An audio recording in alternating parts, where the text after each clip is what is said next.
Começa agora o Meia Pantufa.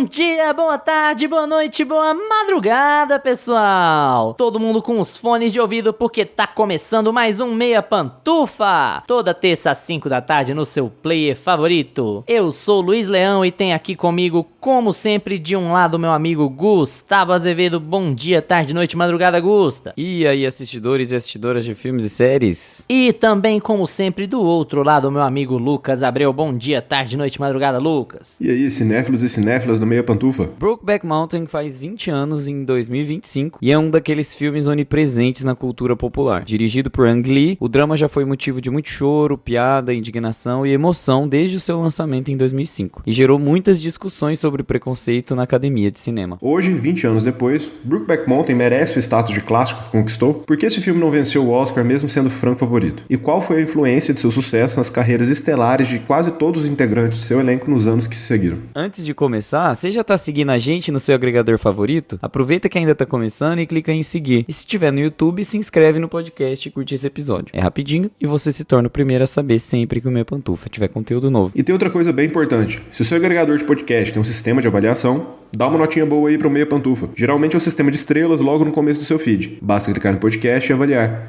Quanto mais avaliações boas, mais os agregadores distribuem o Meia para as pessoas interessadas. Tá ouvindo a gente no Spotify e quer participar da conversa? É só comentar aí na plataforma. A gente agradece muito os comentários de vocês porque geram engajamento e levam o podcast para mais pessoas também. Hoje só comentários positivos, tá? Chegou a hora, bora falar sobre o segredo de Brokeback Mountain no Meia Opinião.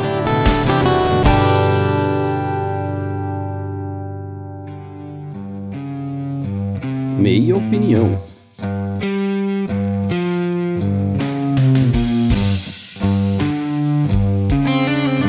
Aqui em Brokeback Mountain, a gente está situado nos anos 60 e a gente conhece o Jack Twist e o Ennis Del Mar, que são dois cowboys. Eles são...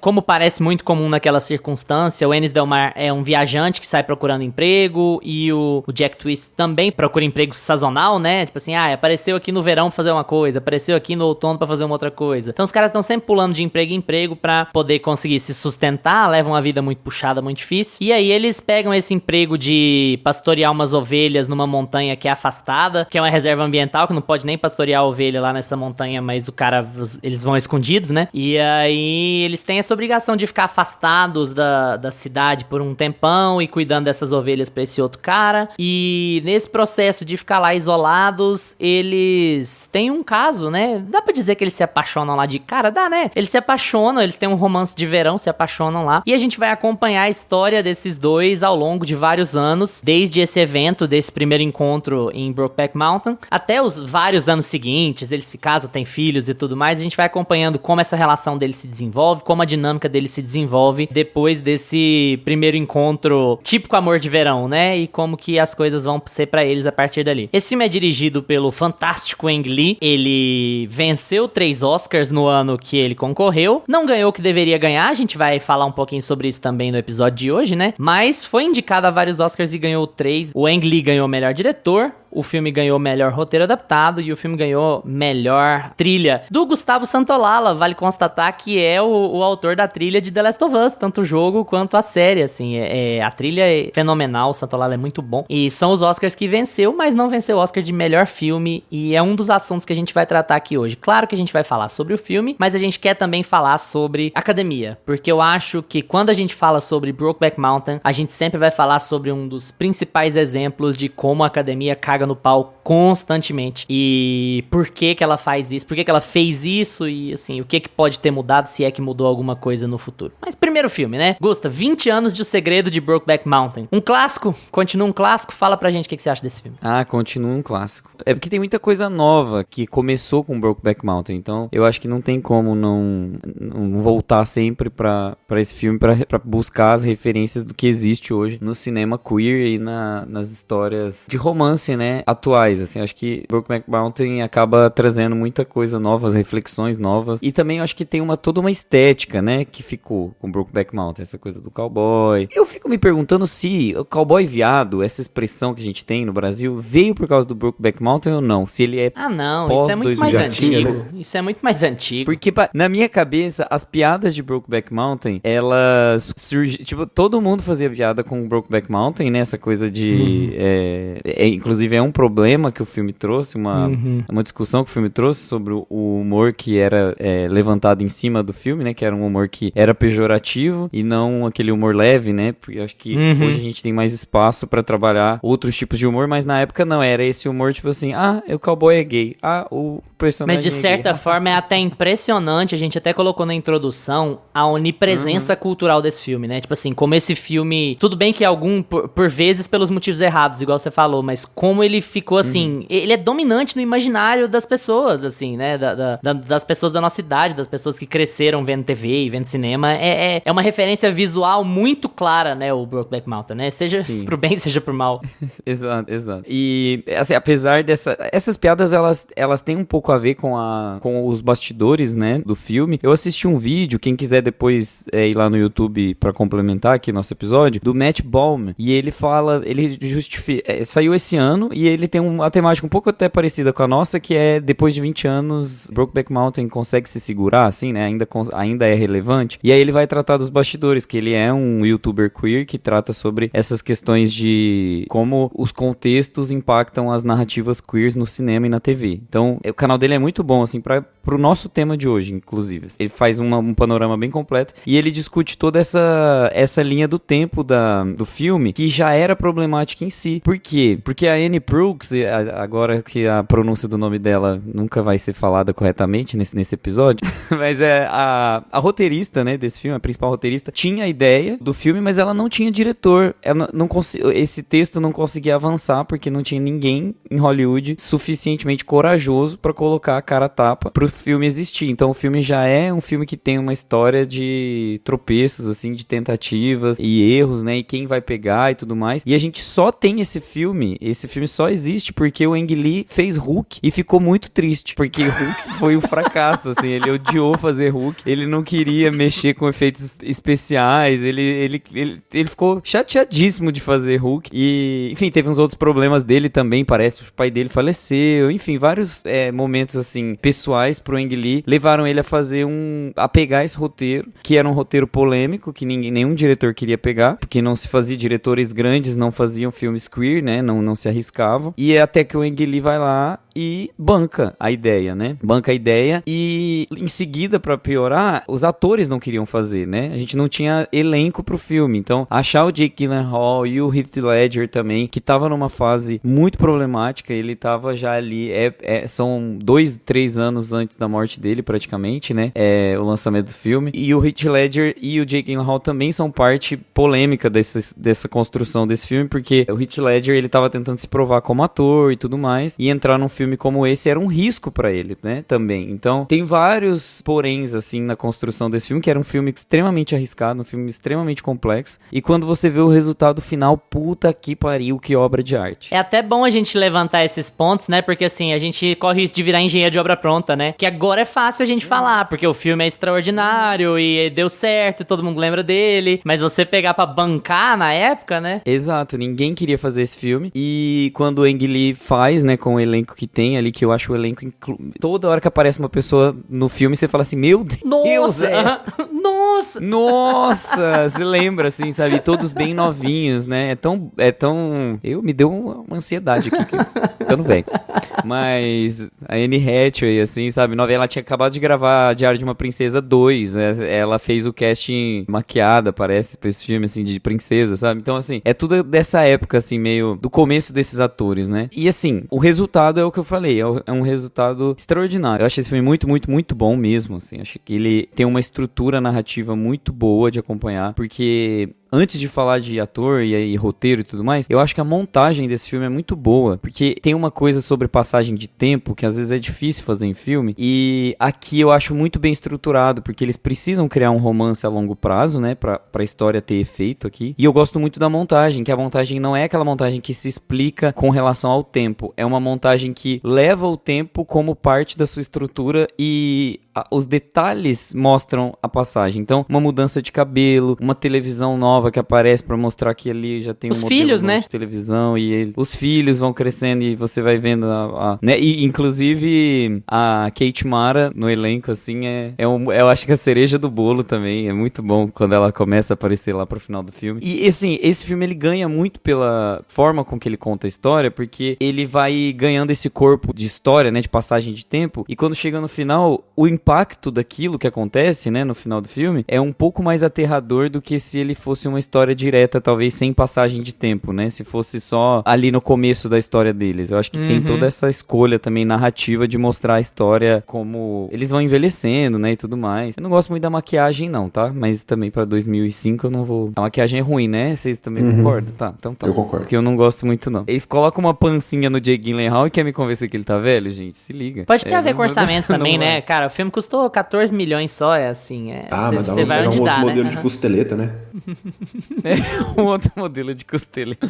Mas assim, pra resumir um pouco assim minha opinião, eu acho que pra além de todas essas polêmicas, pra além de todo o esforço que o filme teve por trás, né, a história do filme continua sendo muito boa, a história do filme continua sendo uma história muito relevante pros tempos atuais. Ela fala sobre masculinidade, ela fala sobre a violência como um dos principais gatilhos da masculinidade, né, a violência como uma das principais soluções pra manutenção da masculinidade tal qual ela é, a impossibilidade dos afetos, fala muito sobre eu acho que o envelhecimento do homem gay também, essa coisa de cada vez ficar mais difícil, então a cada momento que passa, cada ano que passa, é mais difícil ir pra Brokeback Mountain, acessar aquele respiro de verdade que eles têm na vida dele. Então são vários processos assim que o Ang Lee trabalha no filme, e é claro que assim, olhando em retrospecto, a gente fala, mas e aí o elenco queer, né, o Jake Gyllenhaal e o Heath Ledger, não podia ter trazido homens gays, um elenco mais queer e tudo mais. Eu passo esse pano, porque foi muito difícil a possibilidade desse filme existir, sabe? Então, pra que o filme existisse, esses fatores, assim, precisavam estar todos em conjunto. Então, o elenco ser o elenco que é, né? 2 caras padrão que se apaixonam e tudo mais, tem todos os galãs, né? Tem toda essa coisa, assim, de colocar galãs pra fazer esses papéis. Eu acho que faz sentido, porque era o que era possível fazer na época, sabe? Era o que dava pra ser feito, e tanto é que hoje a gente tem, pós 2005, a gente tem uma produção muito grande desses tipos de filmes, né? Outros bons, outros nem tanto. Mas o próprio Moonlight, que aparece depois, né? Na década seguinte, ele aparece pra mostrar que é possível fazer mais filmes queer, com intencionalidades diferentes, mas também com aquele mesmo contexto. E assim, a academia engolindo seco, né? Pra esse tipo de filme. Então, assim, tem muitos desdobramentos. Eu acho que é um filme que, sim, é clássico já, é um clássico contemporâneo, porque ele consegue movimentar muitas discussões, ele consegue provocar muita conversa ainda hoje, e é isso, né? Um clássico é isso, a gente vai sempre lembrar dele, ele sempre vai ficar preso no nosso imaginário. Esse negócio dos protagonistas não serem gays também um pouco medir o passado com a régua de hoje, né? A gente não pode fazer. Isso é o tipo de coisa que não era pauta no começo dos anos 2000, isso não era discutido. Existia uma carência, uma ausência de filmes queer no total, no geral, assim, no mainstream. Você não via isso no mainstream, você não tinha divulgação, não passava no trailer no YouTube, no Disney+, não passava no trailer na TV, sabe? Você tava em outro momento. Seria até injusto medir com essa régua, né? Eu acho que hoje seria bem mais complicado. Seria uma escolha muito errada. Olha a polêmica que deu aí na escalação que deu no filme da Anna Muylaer, lá da Geni, sabe? Como foi complicado pra ela, como eles tiveram que voltar atrás, porque tinha sido uma escolha errada. Pra quem não sabe, ela escalou escalou a Geni como uma mulher cis, e a música Geni e o Zeppelin não esclarece se a Geni é trans ou cis, mas a Ópera do Malandro, que é onde a música tá presente, a Geni é trans. Então, assim, a escalação foi errada e eles tiveram que voltar atrás por conta de protesto, de reclamação, sabe? Então, assim, acabaram escolhendo uma atriz trans que é muito mais adequada pro papel. Mas é o tipo de discussão que você tem hoje, né? Em 2005, sabe, isso seria uma discussão muito nichada e a gente tem que levar várias coisas em consideração, né? Como o filme tem uma proposta mainstream, né? O filme tem um apelo comercial, no fim das contas. Isso vai até afetar um pouco o ritmo dele, de certa maneira, mas eu deixo pra minha parte. Lucas, fala aí um pouquinho sobre o segredo de Brokeback Mountain. Cara, então, eu não tinha assistido ele antes, então foi a primeira vez que eu assisti esse filme. Cara, e eu acho, assim, que ele vendo pela primeira vez agora em 2025, ele resiste muito bem, assim, à prova do tempo. Porque não é um filme que você assiste e fica datado, nem mesmo a temática, sabe? Porque é uma temática muito fácil de você pegar hoje em dia e falar, mas é assim que eles abordavam isso lá nos anos 2000, sabe? Você bateu o olho e falar, hoje em dia eu já tenho filmes que abordam essa temática muito melhor, mas não, Brokeback Mountain ele passa muito bem, assim, essa prova do tempo. Eu acho que o Ang Lee, ele tem umas ótimas decisões de como contar essa história, de como conduzir esse romance, que a gente vai acompanhando ao longo de anos, assim, e a gente vai acompanhando sem ter uma coisa que eu gosto bastante nesse filme, sem ter um overacting demais, sem ter o grande momento que vai...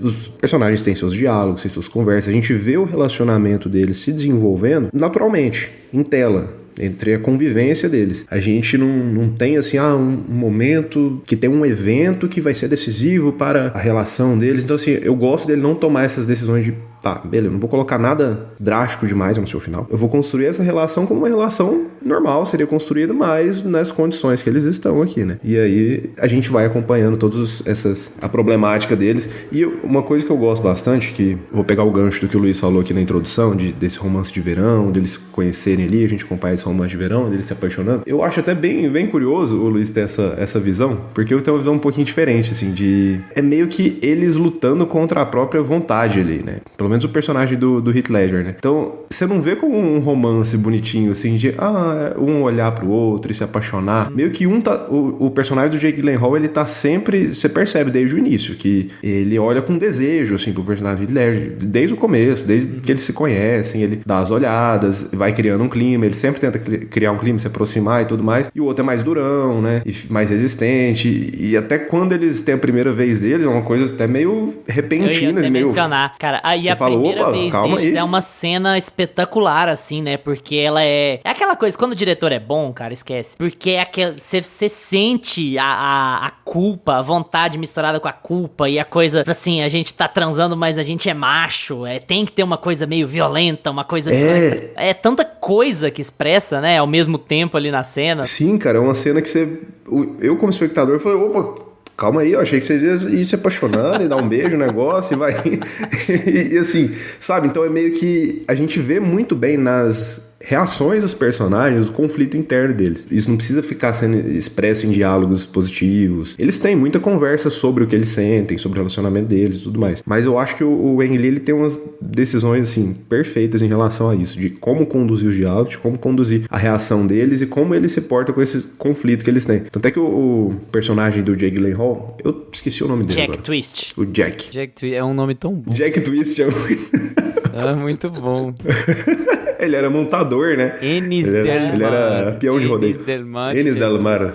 Jack Twist. O Jack Twist, cara, ele dá a entender que ele já tinha relações com homens e tudo, mas era uma coisa que ele ficava, né, velado. E aí o Enes Del Mar, né, o Heath Ledger, ele já é um cara que parece que ele toma um baque, assim, peraí, mas é isso que eu sinto mesmo? É pra esse caminho que eu vou? Pra mim, o Ang Lee, ele consegue trabalhar isso perfeitamente, assim, com um tato que ele não... Que era fácil, né, ir pra um lado que ficasse tudo muito homofóbico aqui nesse filme também, né? E eu acho que ele tem esse tato de não deixar a história ir pra esse caminho, de ter um certo cuidado ali com como ele conduz essa questão da masculinidade, do conflito dos próprios personagens lutarem contra o que eles sentem, lutarem contra quem eles são e não poderem assumir aquilo. E com o passar dos anos, o relacionamento deles vai se desgastando por conta disso, né? De eles não poderem simplesmente ficar juntos. naturalmente por medo, né? O próprio o Enes Del Mar fala que morre de medo de fazer isso porque ele, quando era criança, ficou traumatizado porque o único casal gay que ele conheceu foi morto, pancada. Então, eles vão carregando esse medo, assim, na sociedade, que eu acho que é muito bem trabalhado aqui. Eu concordo com a questão da maquiagem, que foi um negócio que eu já ia falar que me incomoda um pouco, cara.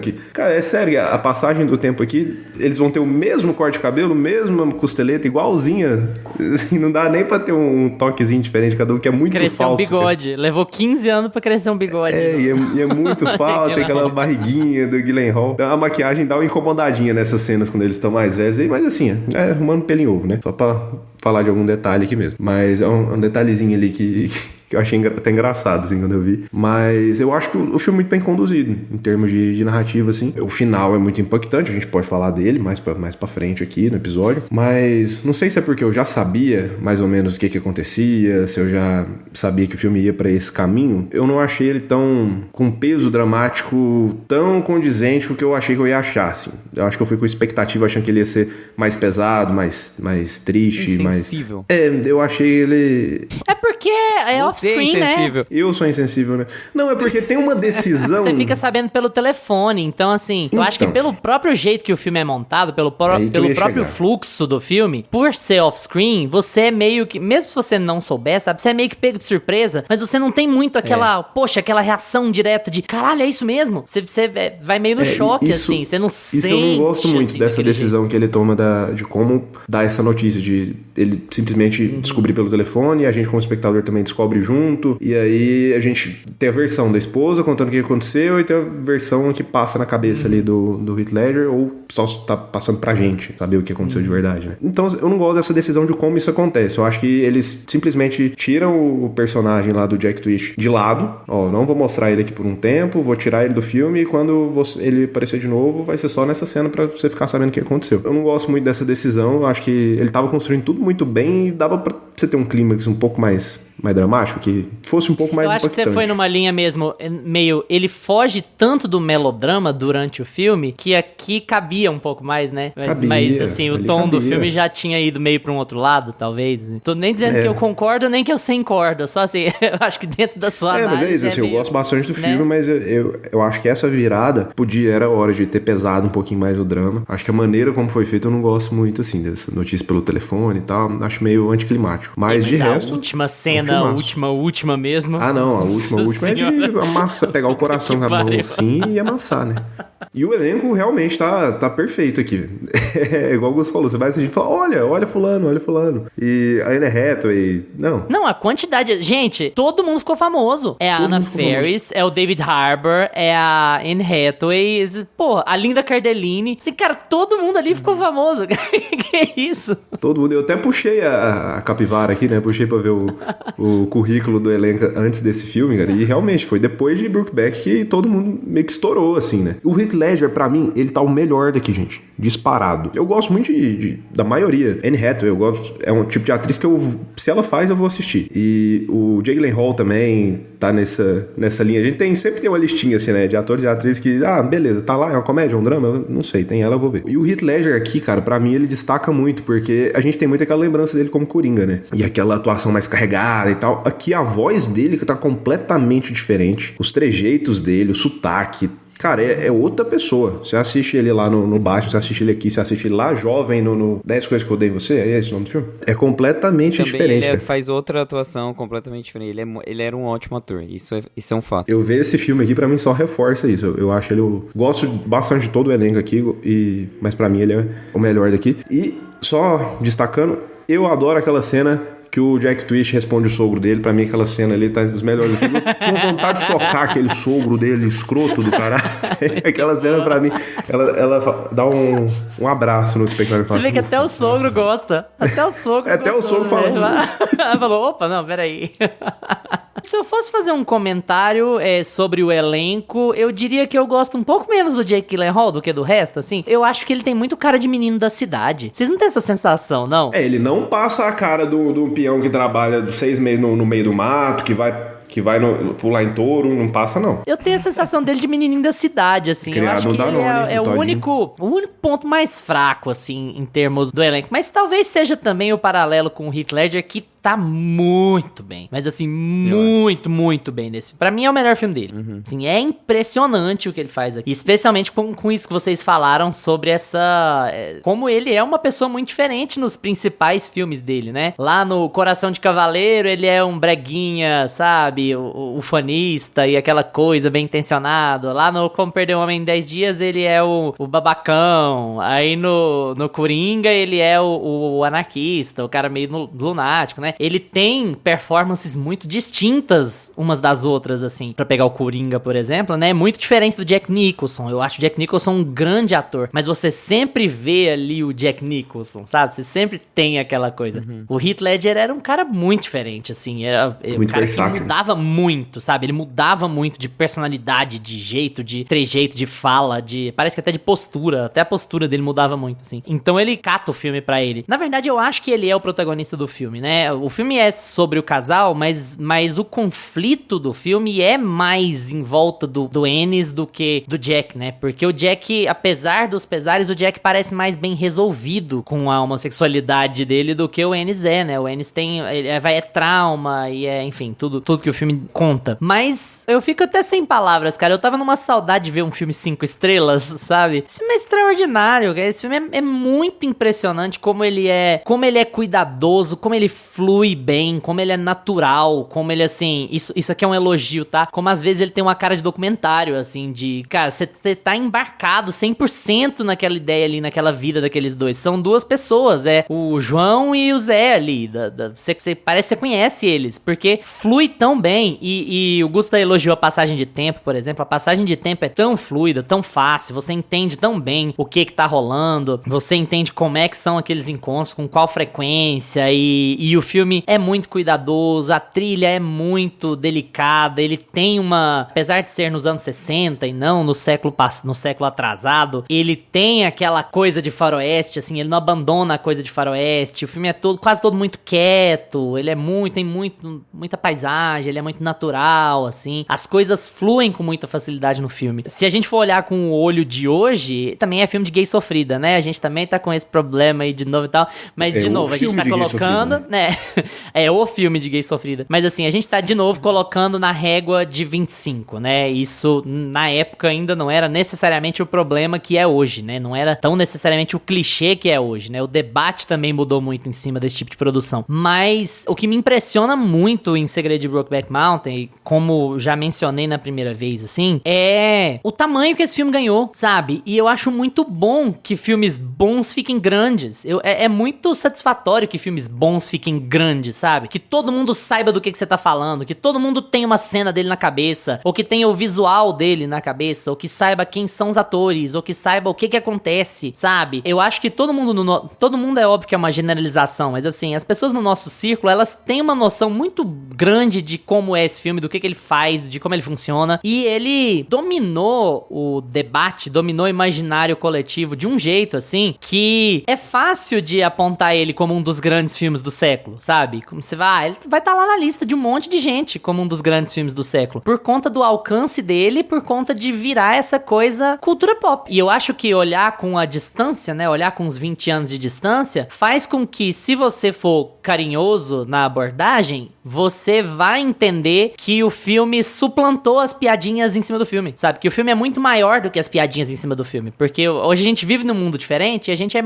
plenamente capaz de analisar e falar assim, cara, é um humor injustificado, o filme não te dá uma margem pra você fazer gracinha em cima dele mais, sabe? Porque o mundo está mudando, graças a Deus está mudando, ainda falta muito pra andar, mas está mudando. Então assim, você vê o filme como um drama, sabe? Um romance pesado pra caralho que é irretocável, assim. Eu gosto muito desse filme. E você falou de maquiagem, por exemplo, sabe? Pra mim passou batido, assim.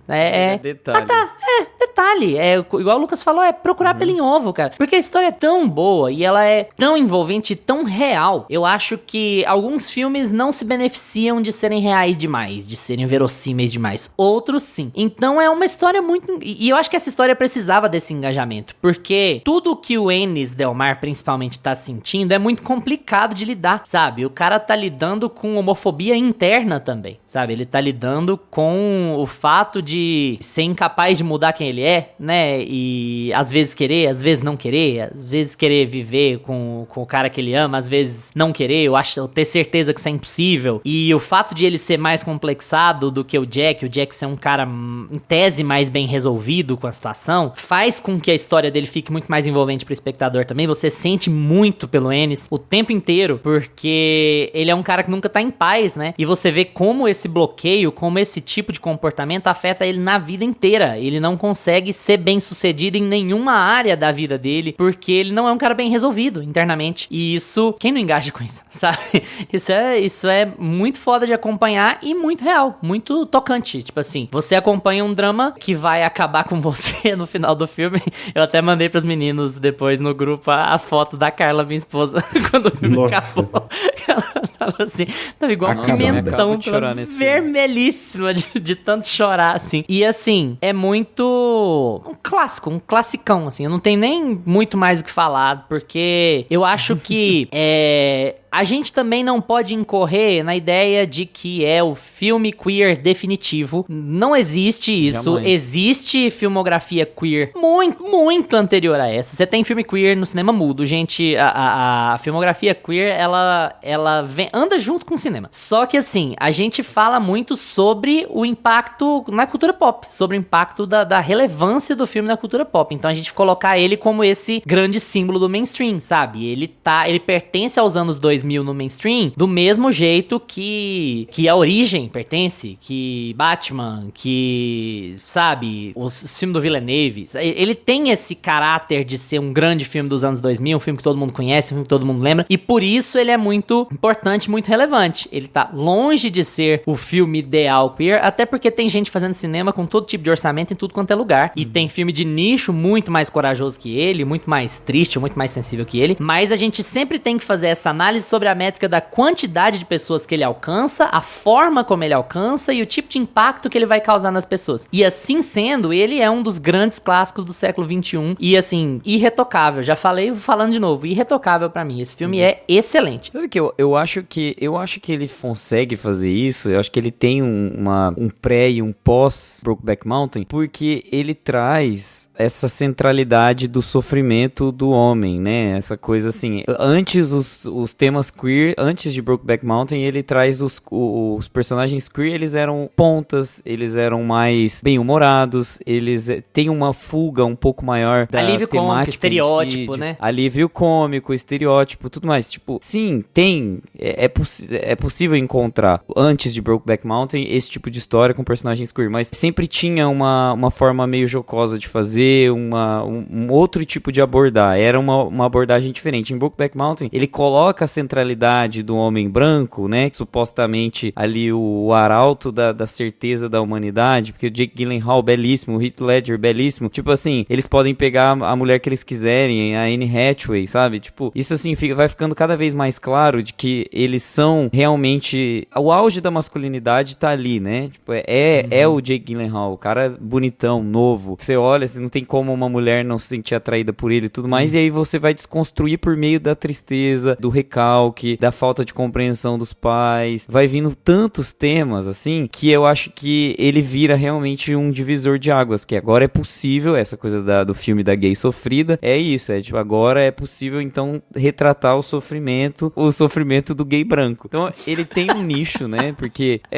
ele tem esse nicho do gay branco, porque ele é centralizador nessa figura padrão ali, né, do homem cis, um homem branco cis. A história acaba sendo um pouco levada pra esse núcleo um pouco mais heteronormativo, eu não diria só heteronormativo, mas esses núcleos de onde estão o poder de fato, né? Onde o homem gay precisa manter uma situação, uma imagem perante o pai, perante a sociedade, perante a família e tudo mais. Lembrando que o filme se passa no Wyoming em 60, né? Então, assim, também tem um recorte histórico. Então, eu acho que ele vem com esse tema que é muito assimilável até pela academia. Se você parar pra pensar, é óbvio que a gente tem o olhar do tempo, mas ele é até um pouco conservador, porque a gente não tá falando sobre uma genia, a gente não tá falando sobre a prostituta ali do Wyoming travesti, a gente preta, a gente tá falando de ele é mainstream, ele é um filme que tem pegada palatável, sabe? Ele tem isso. Exato, só que ao mesmo tempo você tem, por exemplo, a construção das histórias ali tão fiéis. Acho que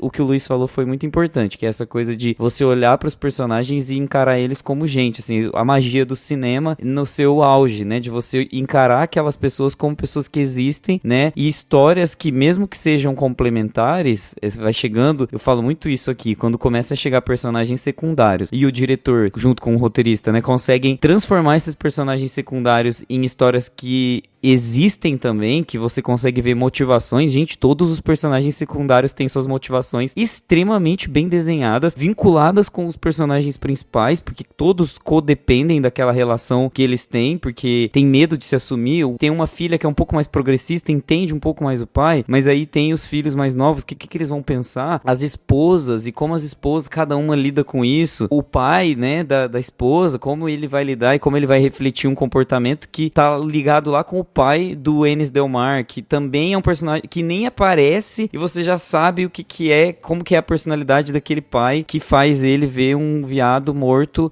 sem o saco no meio do deserto e como. Aí agora eu venho aqui pro final do filme e eu discordo um pouco de vocês, acho que do Lucas, né, que falou sobre o filme não ter impacto porque ele não mostra. Eu acho que essa incompletude do personagem do Enes Del Mar, de nunca poder ter acesso, de nunca conseguir de fato o que ele quer e de nunca ter uma relação da forma... Ele nunca vai ter, nunca vai ser possível. Tipo, ele é o personagem... Ele é a maior tragédia. Nem encerramento ele vai assim, ter, é uma né? coisa... Nem, tipo assim, ele não vai conseguir... Ele nem encerramento ele merece. Ele não consegue nem falar que amava o filho dos fazendeiros lá, porque ele entra na casa e ele é tratado como um amigo, então ele não consegue ser tratado como genro deles lá, né, e tal. Então, e não assim, consegue levar cinzas, né? Assim, ele não tem nenhum grau de encerramento. Não, ele não consegue levar cinzas.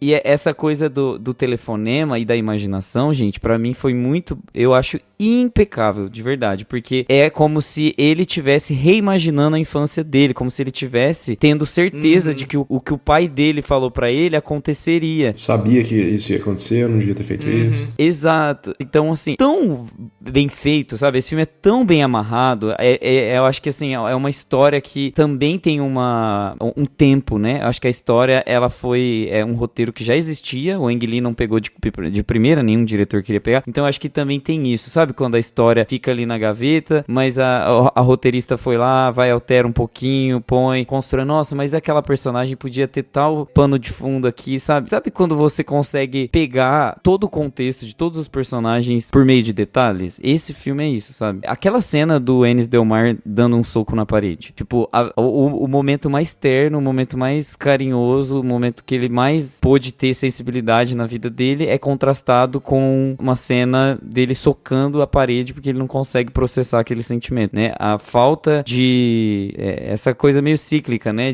Dos homens não serem ensinados a mostrar sentir afeto pra outros homens e tudo mais. Então, assim, ele tem várias semióticas, né? Essa coisa de ser bucólico, de ser no topo da montanha e as ovelhas e tudo mais, traz um romantismo pro filme que também é muito especial, assim, essa coisa deles admirarem a vida como ela é. É uma coisa meio homem voltando pro estado de natureza, né? Quando eles estão ali naquele espaço, eles conseguem se permitir um pouco mais, porque a natureza, no fim das contas, traz um pouco dessa liberdade pro homem. É tema em cima de tema, sabe? Aquele filme que você olha, você não tem consegue também parar o de ciúme que ele tem do David Harbour, né? Tipo assim, ele não tem ciúme nenhum da Anne Hathaway, porque ele entende o casamento como casamento com a mulher como uma obrigação. Mas ele morre de ciúme do David Harbour, porque aquilo é uma coisa que ele acha exclusiva. Aquilo ele acha uma traição. O resto é normal, é o que a gente tem que fazer mesmo. Mas com outro cara, aí é um problema. E aí você tem uma outra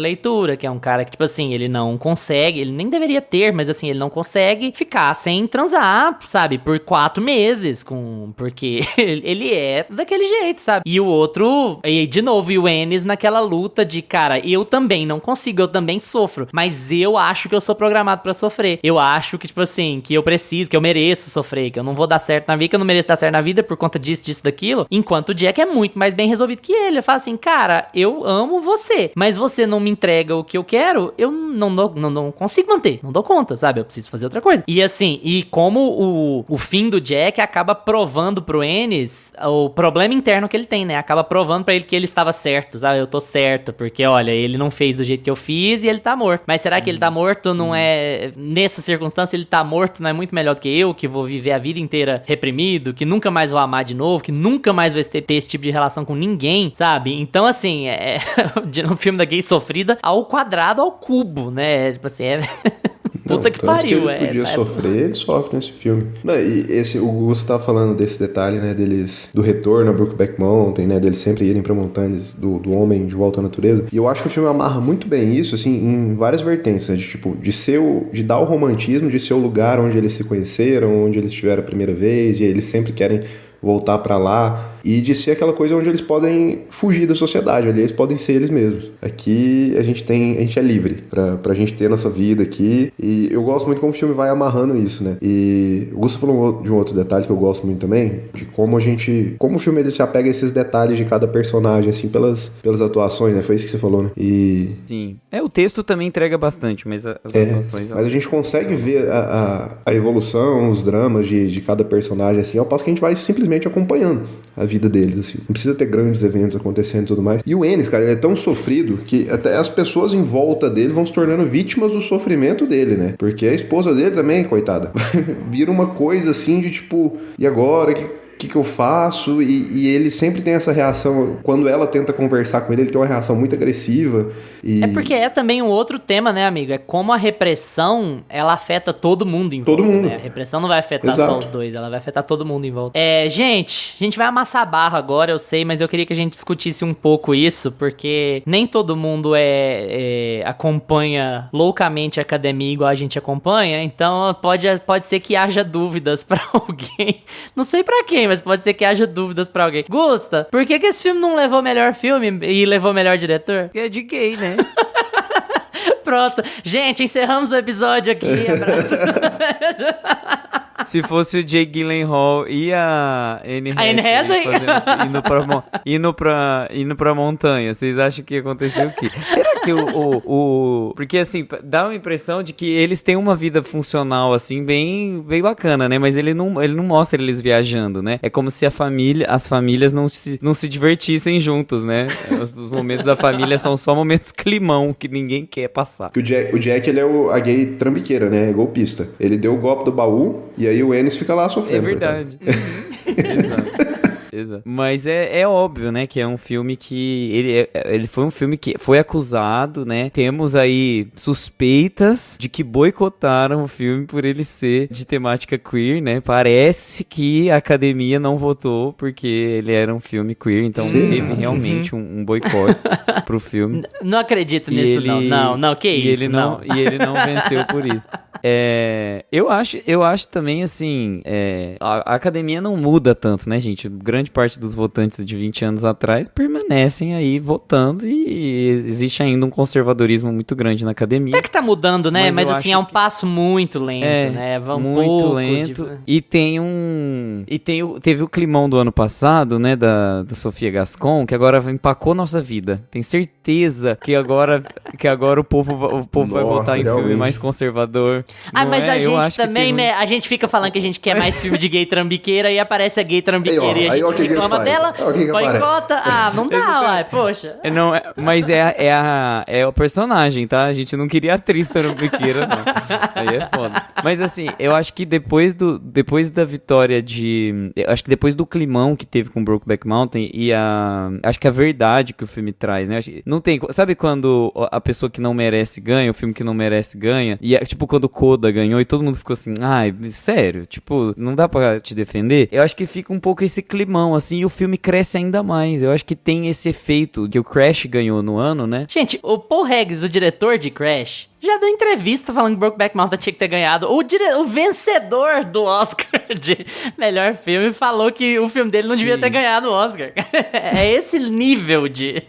Mas eu acho que quando Moonlight ganha mais pra frente, em 2017, tem toda essa redenção da temática, né? Eu acho que Moonlight vence com... É uma representação do que a academia tava apontando já, né? Nesse período, que eles estavam querendo se renovar e trazer temas mais novos. E é um filme que também traz questões raciais, porque aí não fica naquele padrão da heteronormatividade cis do Brokeback Mountain, que é um probleminha, mas quando você revisita historicamente, não é? E tem isso também, né, de que quando o homem branco vê um outro homem branco rompendo o pacto, ele fica meio nervoso, né? Tipo assim, é aquela homofobia meio, tipo, ai, nossa, eu também fui cowboy. Não é assim que acontece, não. Não é na cabana, é na casa de guardar as varas. Então, não é bem, não foi accurate, não é lá que a gente não transa na cabana, a gente chega em casa, toma banho e vai pra cama, não é assim. Decoro, a casa por favor, de guardar as varas foi uma escolha de vocabulário maravilhoso. Foi intencional, mas eu não sei se tem o nome da casa de guardar vara. De guardar as varas. Pro fazendeiro. E vai estar guardando, né? Literalmente a vara. Eles vão guardar a vara. Mas enfim, não é por aí que eu quero ir. Porque o filme já sofreu piada demais. Porque a gente já foi numa onda bem Meu todo Deus. mundo em pânico sobre Conseguiu fazer uma piada. A gente eu tentei, gente. A gente tentou passar o episódio sem fazer piada, mas é sobre isso. E eu acho que quando o Moonlight ganha, tem um pouco da redenção. Só que aí depois a gente tem o Ataque dos Cães e volta. Que acontece a mesma coisa, né? Que acontece a mesma coisa. Então, exatamente a mesma coisa. Então, assim, a academia é cíclica, né? Tem essa coisa meio de um fluxo e refluxo. Parece que a academia vai, avança um pouco, assim como tudo um pouco no mundo, né? Tem esse avanço temático, né? É que a academia geralmente responde ao presidente atual dos Estados Unidos. Ela costuma responder. Ela costuma ser contraponto à política. Mas, assim, contraponto, sabe? Ela costuma se colocar em oposição à política, enfim, de acordo com o Zeitgeist, né? Claro que sempre dentro de uma margem muito limitada. Ela nunca vai sair muito da casinha. Mas, assim, ela tende, por exemplo, quando você tem Trump, primeiro mandato, você tem Parasita ganhando. Quem não acha que isso é um sinal pra presidência tá maluco. É um sinal pra presidência. É um sinal dos tempos. É uma coisa quase automática, né?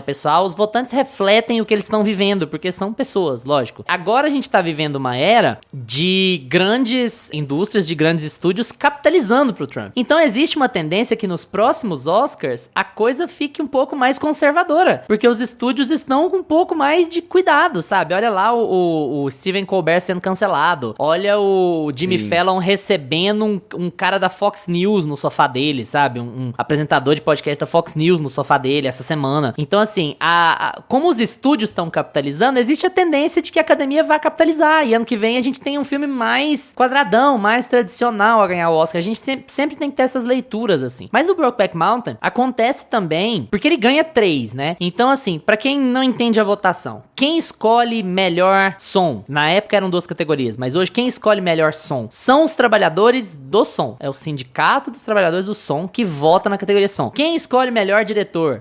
É o pessoal da DGA, são os diretores que votam para diretor. Quem escolhe melhor roteirista? São os roteiristas que votam. É assim que funciona. Quem escolhe melhor filme? Todo mundo. E aí o que acontece? Por isso o filme ganha melhor diretor, porque foi o melhor filme do ano. E quando chega pra melhor filme, o cara do som vota em melhor filme. O cara do roteiro vota em melhor filme. O cara do design de produção vota em melhor filme. Então a coisa fica muito mais espalhada. E a academia tem o método de votação que os filmes mais divisivos tendem a não ganhar. Porque o método de votação deles premia o segundo, o terceiro mais votado, sabe? Se o mais colocado em primeiro for também o mais colocado em 10º, ele vai ser eliminado. A tendência é que ele seja eliminado. Então, filmes mais divisivos geralmente não vão ganhar. É por isso que Green Book ganha, é por isso que Coda ganha, é por isso que Crash ganha. Então, era de se esperar, assim, que o filme não fosse ganhar. Mas é bom também pra ficar de reflexo pras pessoas que meio que foda-se o Oscar, sabe? O filme não depende de ter levado o Oscar de melhor filme. Vai ser sempre uma anedota que a gente vai contar, falar assim, porra, esse filme perdeu pra Crash o Oscar. A gente sempre vai falar disso. Mas, sabe, quem é Crash na fila do pão? O Brokeback Mountain é um filme muito maior do que ele. E vai ser o filme que a gente tá celebrando aqui como um clássico 20 anos depois. E vai celebrar como um clássico 40 anos depois, sabe? Eu acho que no fim das contas isso é muito mais importante do que ganhar Oscar. É muito mais importante do que fazer bilheteria, ser lucrativo, ficar sei lá quantas semanas em cartaz. É quanto ele vai durar no imaginário coletivo, sabe? Qual filme a gente vai celebrar e de que jeito com o passar do tempo. Isso acontece o tempo inteiro, sabe? E a própria academia caga nisso. A academia tava outro dia compartilhando vídeo da Toni Collette atuando em Hereditário, sendo que ultra esnobou ela, acabou, esnobou o filme completamente, esnobou ela completamente, quando ela era uma forte candidata a estar na lista. Ela não tava nem entre as indicadas, mas depois eles querem capitalizar em cima. Então assim, é muita coisa pra discutir quando o assunto é academia, sabe? Mas, a gente sempre vai por esse lado. Lucas, você quer falar por que você acha que o filme não ganhou o Oscar?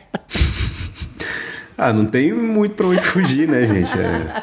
Isso daí que a gente já sabe, não vou repetir o Gusta, não. Cara, e eu tava pegando essa lista desse ano pra dar uma olhada, e, assim, da lista de filme, de melhor filme, eu só assisti Brokeback Mountain. Mas, cara, todos os outros, não tem nenhum que ficou, assim, como... Vou fazer um exercício aqui de julgar os filmes que eu não assisti. Brokeback Mountain é o único dessa lista que ainda é relevante, que ainda é assunto, que ainda é visto, que ainda é tratado como um grande filme, que é um clássico contemporâneo. Nenhum acho que desses esse é o outros ponto, filmes. né? Exatamente. Mais do que a gente discutir filme que a gente não viu, é a gente saber que a gente não conhece esses filmes, né? Esses outros. Eles não passaram a prova do tempo, assim, em termos de importância cinematográfica, em termos de importância pro público. E é uma lista que eu lembro que eu bati o olho, não é à toa que eu não vi nenhum até hoje, né? Fora o Big Bang.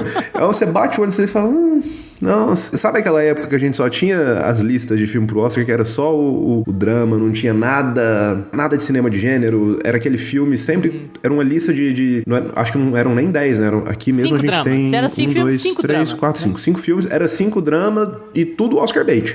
Tudo bem Oscar bait, assim, era um ou outro que era diferente. Então, assim, a lista desse ano eu acho ela bem fraca. Se a gente vai pegando ali em ator, atriz, a gente tem uns filmes legais. Tem o Johnny June, tem Ritmo no Coração, tem Memórias de uma Geisha, tem bons filmes aí, que são bons até hoje, né? Mas, cara, na lista de melhor filme não tem o que falar, né? Foi puro preconceito mesmo. Foi pra Crash, apenas.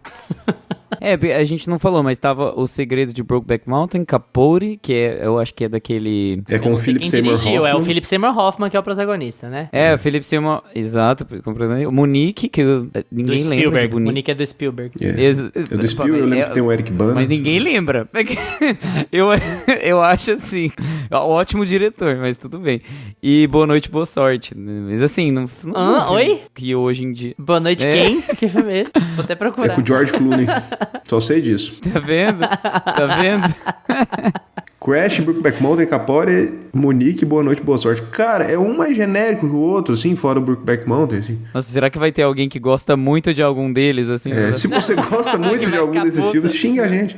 Gente, se você tem certeza que Boa Noite, Boa Sorte tinha que ter ganhado o Oscar nesse ano, manda uma mensagem pra gente, comenta aí no Spotify que a gente Dirigido pelo George Clooney, inclusive. Assim. Dirigido, olha aí.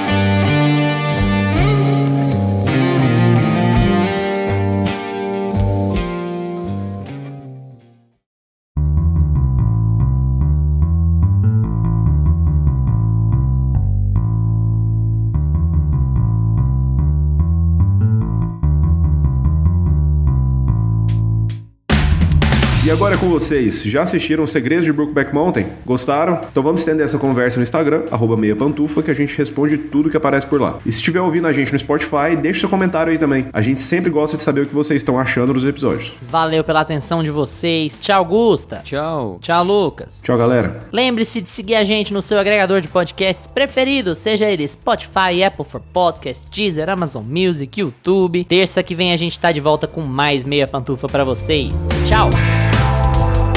Este podcast conta com locuções de Carla Leão e Lucas Meleiro e edição de Luiz Leão.